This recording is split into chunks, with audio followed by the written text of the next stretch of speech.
Welcome to Mr. Giant Reacts a Ting and Ting and Ting, and I'm in Ireland. And what we're going to be watching is the truth about the Black Irish, the DNA, the mystery, and everything like that. It might not be what most people might think when they say Black Irish. Let's YouTube and simmer and check the vibe out, see what go on here. This is going to be Have you ever interesting. heard someone described as Black Irish? The term conjures up images of Irish people with an exotic hint of Spanish or Mediterranean ancestry. Yet it's a phrase loaded with mystery, myth and ambiguity. So in this video we'll uncover the truth about the Black Irish story, exploring where the term comes from, the legends associated with it, and what modern DNA science says about Irish ancestry as it pertains to the Black Irish.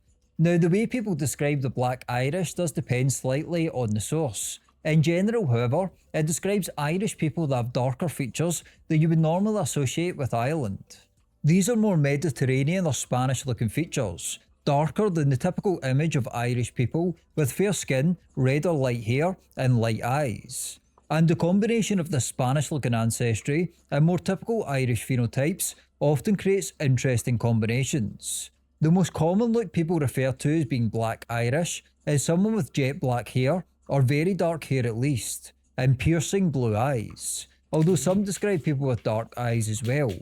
But for the purposes of this video, and how many people describe it today, I will define the Black Irish look as someone with extremely dark hair and vivid blue eyes. But where does the story come from? How does it relate to Spanish ancestry and even some Scottish clans? And what does DNA research say about it all? And please let me know in the comments below if you have this combination of features, extremely dark hair and light eyes, blue eyes, and if you've got any stories of the Black Irish in your family history. Now as far That's crazy because when you think about the people in Mount Morris, they have okay, I'm from Grenada, and there's a place called Mount Morris where a lot of Irish settled. And I spoke of them before in a previous video, and I said there's just something different about them. You could tell, there's something different about them. And a lot of them had red hair and a lot of freckles. And they got a tan, so it's not like the red hair affected that part of them. They got tanned and everything, and it's not like their skin just got red, Some of them did, but most of them just got tanned. So you could tell the difference. So in essence, it's kind of the same thing here, the Black Irish had that Mediterranean type look to them, even though they sort of look like everybody else, generally speaking. You could tell there's some kind of a difference there, so then they give them a different name. That's kind of cool right there. Let's keep going. as the origin story of the Black Irish, it's actually quite murky, with various explanations for it. It also seems that it became more common among the Irish diaspora as well, as opposed to in Ireland itself. Yet one legend relates to the Milesians, said to be one of the main ancestors of the Irish. They are said to come from Iberia and therefore link Ireland's origins to Spain, which is actually a very common association in both Ireland and Scotland in many of their origin stories. And this story later fed into ideas about the Black Irish, with some claiming that Ireland's dark-haired people were descended from Spanish settlers. There are also many other theories and potential uses of the term Black Irish though, including relating to the Great Hunger in the 19th century, and also as a derogatory term for people of Irish descent abroad at times down through history. There are various other meanings as well.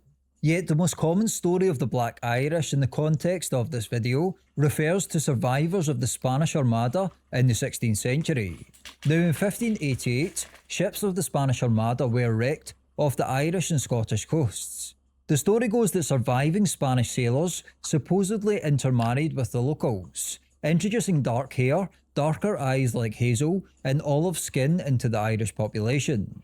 It's somewhat of a romantic tale, Spanish blood and Irish veins, which is said to have created interesting combinations of features such as very dark hair and piercing blue eyes.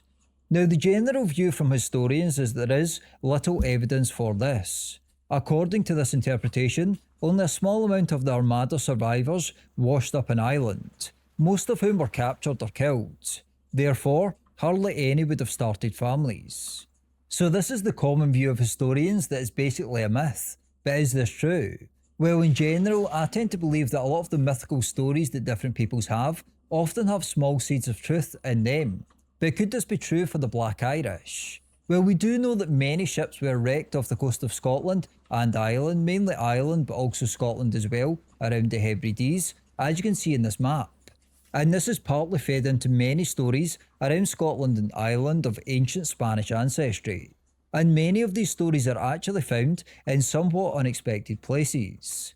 Now, I actually came across a story of the Spanish in a Scottish island just this summer that involved Armada, an epic clan castle in Scottish clan feuds. Yet quickly, for anyone not that familiar, the Spanish Armada was a massive fleet sent by King Philip II of Spain in 1588 to invade England and overthrow Queen Elizabeth I. Comprising around 130 ships, the Armada sailed up the English Channel but was met by smaller, more manoeuvrable English vessels and faced poor weather. The Armada was forced to retreat and was then battered by fierce storms in the North Atlantic.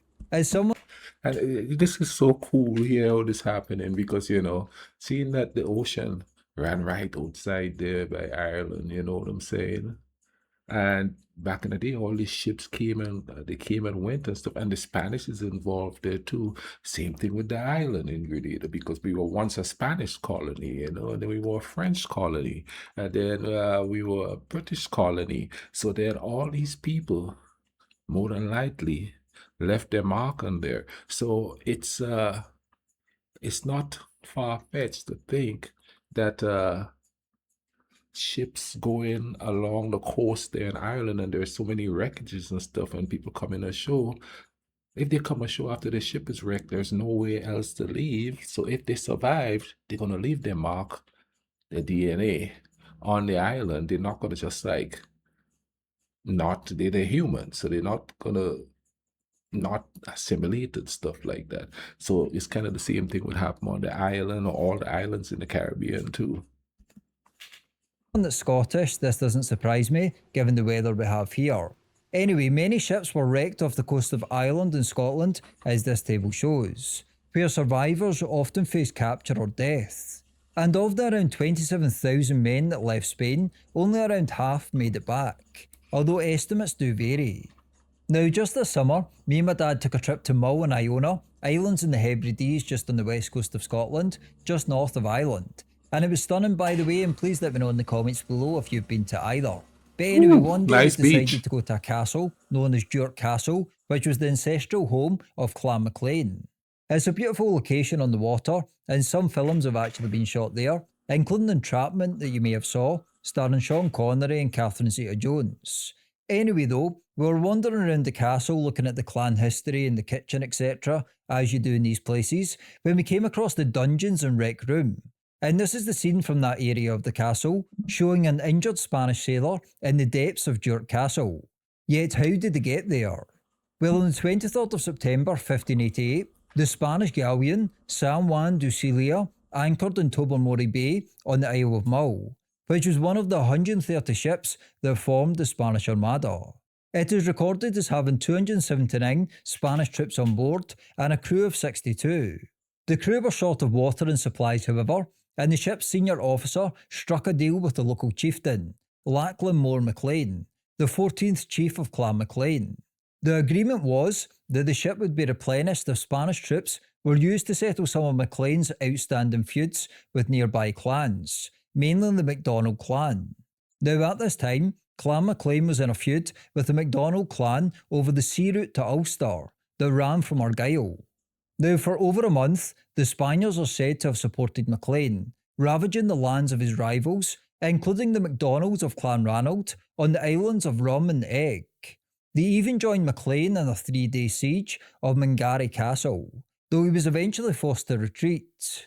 Then, on the 5th of November 1588, the San Juan ship suddenly exploded in Tobermory Bay, killing most of the crew and 5 hostages given by MacLean. The cause was officially linked to a gunpowder accident, yet rumours have remained to this day as to who the real culprit was. The ship was also said to have had Spanish treasure on board, which inspired centuries of searching. Yet the few survivors were kept by him for a time before being sent back to Spain. Now, this is a story that certainly has some myths imbued in it, but we certainly know some of the core elements were true. Chiefly that the Grand Spanish Armada ship did anchor at Tobermory Bay, and it does seem that the Spaniards struck some sort of deal with Maclean, perhaps supporting him in his feuds, and then the ship exploded. And this goes to show just how many stories there are around the Hebrides and Ireland about this link with the Spanish Armada.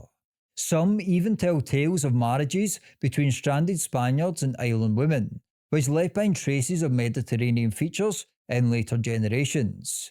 And let me know in the comments below if you think this latter part could be true. Hey, listen. Let's be honest here. Let's break it into some rudimentary thing here. If strange people come ashore that people don't know about, human nature, men and women gonna go, something exotic. You know what I'm saying? So yeah, there is gonna be like romantic interest and stuff going on there because we haven't changed instinctively to wanna explore something different. And I hate to break human beings down to that, but people are interested in what's different to them. I mean, a lot of the times it's not like they're gonna marry the person or stay with the person, but they're gonna mix up. You know what I mean? Even if it's on the down low, it's gonna happen. And sometimes, most of the times, especially back then when there wasn't anything like protection or anything, there's going to be offspring coming from that. And it's going to grow, and with everybody coming and going, whether it be through wars or just through travel, stuff gonna happen. Sealers come to shore. They mix with the local female population. They move on. You know. Okay, let's give an example. During the Vietnam War, how many uh, mixed babies were left behind in Vietnam, and a lot of men didn't even know they have those children. And those children live there, grew up there, and then they have children, and then their children have children. So you know their DNA is going to be showing there. It's something simple as that. You know what I'm saying? And I'll tell you my thoughts later. But what does the genetic evidence say about all this? And Okay, is there this link between let's Spain get the and proof. Ireland in the ancient DNA? Well, in general, the foundational DNA of Irish people, Scottish people, and Western Europeans in general is a mixture of three main sources: Western hunter-gatherers, early European farmers, and then steppe ancestry. And we have a decent idea of how these people looked. Now, we know that Western hunter-gatherers mainly had blue eyes and dark brown hair. We also know that early European farmers were originally from Anatolia. They largely had dark brown hair, and some even black, along with darker eyes like brown for the most part. And if you look at this reconstruction, this is not to be how the average Yamnaya man looked, tended to look on average at least, with brown hair and brown eyes for the most part, although they probably carried some lighter alleles in their DNA to some degree as well. These Yamnaya steppe people were originally from the region around modern Ukraine, just north of the Black Sea for reference, before massive migrations across Europe. Ukraine, Yet people wow. connected to the Yamnaya, such as the Belbeakers, tended to have lighter alleles in general, probably due to the fact that they were a mix of this Yamnaya steppe ancestry and also the previous peoples of Europe. And we've seen obviously that Western hunter-gatherers had strong blue-eye genes. I should also note as well, at this point, that the origin of the Belbeakers was potentially in Iberia, and they are at least connected to this region. Early examples of the maritime Belbeaker design have been found in Portugal, for example, and this could be one explanation for this persistent link with Spain and Iberia and the origins of Ireland and also Scotland. As we do know from DNA research that the likely vector for the spread of steppe ancestry into both Scotland and Ireland was the Belbeakers. And we also know that the Y-DNA haplogroups changed dramatically in both countries because of them, who are dominated by R1b L21 today, the same marker in many Belbeaker men. So this is all to say that when we look at the ancient genetics of both Ireland and Scotland, this combination of very dark hair and piercing blue eyes isn't really that surprising at all. And we know that Irish people tend to have slightly more steppe ancestry and hunter-gatherer ancestry than, say, English people, something I've noted Okay. in a previous video. I also compared Scottish and English DNA in another video. Now, this slight difference in the combination of these three sources would have produced slightly different allele frequencies in the different populations, basically in traits like eye colour and hair colour. We also know that the Irish had a notable impact from Norwegian Vikings. Lighter eyes were very common amongst them, and they also had a range of hair colours, from blonde to brown. Danish Vikings in particular were known to have especially dark hair, I should note. Although these Vikings had more of an impact on England and Copenhagen. Ireland, something major studies have found. As Copenhagen. an Wow. interesting side note, the surname Doyle is thought to come from an Irish name that meant black stranger or dark foreigner. This was used as a byname for Scandinavians in particular to distinguish the dark-haired Danes from fair-haired Norwegians. And a massive academic study that looked at the DNA of the Viking Age did actually find that Danish Vikings had darker hair on average than Norwegian or Swedish Vikings, perhaps due to some more southern European ancestry in ancient Denmark. But it's quite incredible that the Irish picked up on this at the time of the Viking Age, although some do argue it could have had a less literal meaning. But is there a Spanish component in Irish DNA? Well, I should note that there is a French-like component in Irish people. A fascinating study from 2017, published in Scientific Reports, mapped the Irish DNA atlas, and they found that there is high levels of northwest French-like ancestry in Ireland. And they didn't think this is a Norman signal, if you were wondering, but rather an ancient Celtic one, or perhaps even older. This study also found this Norwegian-like ancestry in Ireland once again, due to the Viking influence.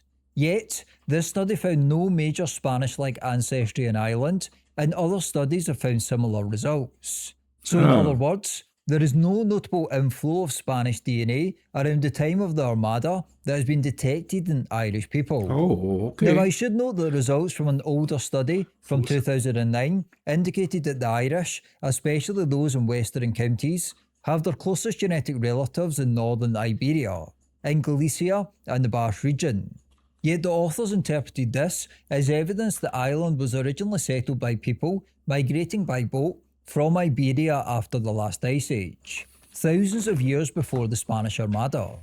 So is the Black Irish Armada story simply a myth? Well, on a national level, probably yes, as any Spanish genes wouldn't have affected the Irish gene pool in any major way. But that's not to say that there couldn't have been very isolated cases.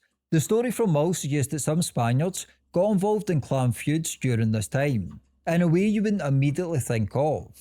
Who's to say some Spanish men never got involved with local women in Ireland and the Hebrides? Yet once again, this wouldn't be enough to affect the overall gene pool in a major way. And when we look at the genetic evidence, this combination of very dark hair and piercing blue eyes isn't really surprising in Ireland or Scotland.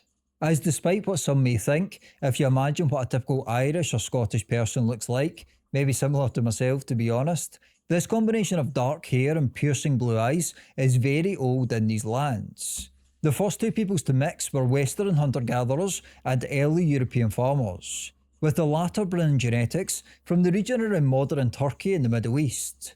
So these more exotic features actually go way back to around 6,000 years ago or so, when the first farmers arrived. And we don't need 16th century Spanish sailors to explain it. If you look at this table of hair colour estimates in Ireland, you can see how common dark hair is. Now, I should note that this is just an estimate, and it's hard to get really accurate numbers on this, but this is the general breakdown. And if you look at this table of eye colour breakdown in Ireland, blue eyes are very common obviously in Ireland. Yet again, who's to say there wasn't some rare cases of lost Spaniards mixing with local women? And let's face it, it's a very good story. And I don't know about you, but there's something about the grand ships around the time of the Armada that have a romantic and nostalgic quality. We also know that the Irish have been somewhat genetically isolated since the Bronze Age, perhaps giving room for factors like genetic drift to influence traits. The environment and climate of Ireland also likely acted as a selective pressure over the years as well, which most likely influenced traits as well. And this link between the bell beakers and Iberia Maybe one reason why there are so many origin stories that link back to Spain in Scottish and Irish legends, as they did profoundly affect the ancient DNA in both countries up until today, with most Scottish and Irish males carrying R1b L21 lineages. But what do you think? Please let me know in the comments below. Wow, that was super interesting. So, the Spanish isn't in the DNA. So the explanation of the dark hair, the piercing blue eyes could come from another part of the world. But you see, there wasn't really a whole lot of record keeping back then, so nobody really knows. We have to rely on the DNA, and the DNA doesn't have a real Spanish influence in it. The thing about that time there was just so much coming and going because man was a hunter gatherer type thing in certain regions like this, so they just keep coming and going, and most of Europe is landlocked, with rivers that are easily passable between places in some cases. So human beings are nomads, you know what I mean? Even today, and of course, too, we got to take into consideration that migration happened not because of, for a lot of people, not because they wanted to, but because they have to, because of wars, because of natural, phenomenons like, famine maybe, or storms came through, or harsh conditions. People are moving to find less harsh conditions, as far as the natural, the weather and stuff is concerned. So